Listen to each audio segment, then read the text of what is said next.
नमस्ते छात्रों। आज हम 5वीं कक्षा का हिंदी का पाठ सीखने वाले हैं जिसका नाम है बचत। तो बचत का अर्थ क्या होता है बच्चों?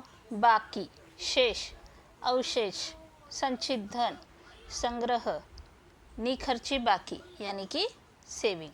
इतने सारे अर्थ बचत के होते हैं। जो आपको समझ में आए उसका अर्थ ध्यान में रख लीजिए।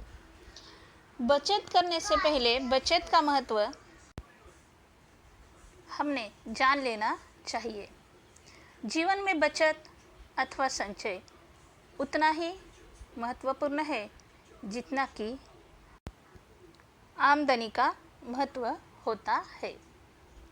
मनुष्य की आमदनी कितनी भी क्यों न हो, कम या अधिक, लेकिन उसमें संचय की प्रवृत्ति नहीं है तो उसे समय समय पर अनेकों कठिनाइयों का सामना करना पड़ता है। केवल पैसे अथवा धन की बचत ही महत्वपूर्ण है ऐसा नहीं है, बल्कि मनुष्य अनेक चीज़ों की बचत कर सकता है, जैसे कि समय है, अन्न है, जंगल है, बिजली, पानी। इन सभी की बचत करके हम अपना जीवन सुरक्षित कर सकते हैं। अब हमें बचत की आवश्यकता जान लेनी चाहिए। बचत किसी भी व्यक्ति के लिए आवश्यक है और अपने हर काम में हमें बचत की ज़रूरत होती है। जैसे कि शिक्षा पूर्ण करने के लिए, कहीं घूमने जाना हो, या फिर कोई गाड़ी या बड़ी चीज़ लेनी हो, अथवा आपातकालीन समय में बचत से हमें बचाया जा सकता है। यानी कि आपातकालीन समय में बचत से हम बच सकते हैं। इस बचत के कारण हम अपने जीवन के कठिन समय में खुद को या अपने लोगों को यानी कि अपनों को संभाल सकते हैं। तो आइए बच्चों, इस पाठ में जो बताया गया है कि अन्न, जंगल, बिजली, पानी है सभी बचाना, पैसों की बचत करो, जीवन को अब है सजाना। तो अन्न किस तरह बचाया जा सकता है?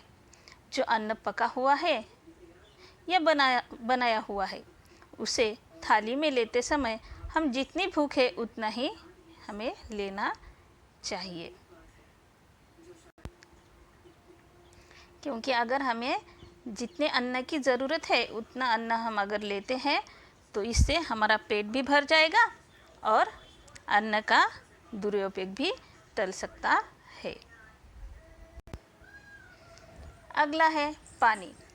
तो पानी भी हमें अपने ज़रूरत के हिसाब से ही क्या करना चाहिए? लेना चाहिए। पीने के लिए हो या किसी काम के लिए हो, उससे क्या होगा? पानी की बचत होगी।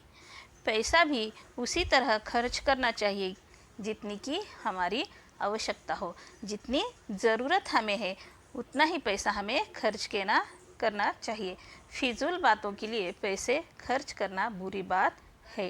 कागज़ हो या पेंसिल हो, इसके लिए भी हमने सेविंग करनी चाहिए, क्योंकि कागज़, पेंसिल बनाने के लिए अनेकों वृक्षों की तोड़ की जाती है। इससे क्या हो सकता है? इसका दुरुपयोग हो सकता है। यानी हमें जितना लगता हो उतना ही कागज़ हमें इस्तेमाल करना चाहिए। थोड़ा लिख लिया, कुछ अगर गलत शब्द उस पर आ गया तो उसे फाड़ कर नहीं फेंकना चाहिए। बिजली भी जितनी हमें लगती है उसी तरह उतनी ही हमें यूज़ करनी चाहिए। यानी कि अगर हम किसी रूम में बैठे हैं, अगर स्टडी कर रहे हो तो ही पंखा और लाइट हमें चलाना चाहिए।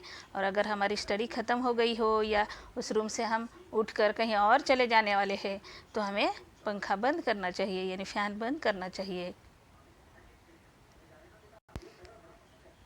ऐसी छोटी छोटी बातों का ध्यान रख के हम अपने ज़रूरत के हिसाब से इसका उपयोग करके हम इन्हें बचा सकते हैं और हमारे जीवन को सजा सकते हैं। आज अगर कोई चीज़ आपने बचा ली हो तो उसका इस्तेमाल हम कल कर सकते हैं। छात्रों, तो इस तरह आपने बचत यह पाठ समझ लिया है। तो आपको आपकी किताब में जैसे एक प्रश्न दिया गया है कि यदि पानी न हो तो क्या होगा, इस पर एक पेज आपने क्या करना है, आपका स्वाध्याय लिखना है। धन्यवाद।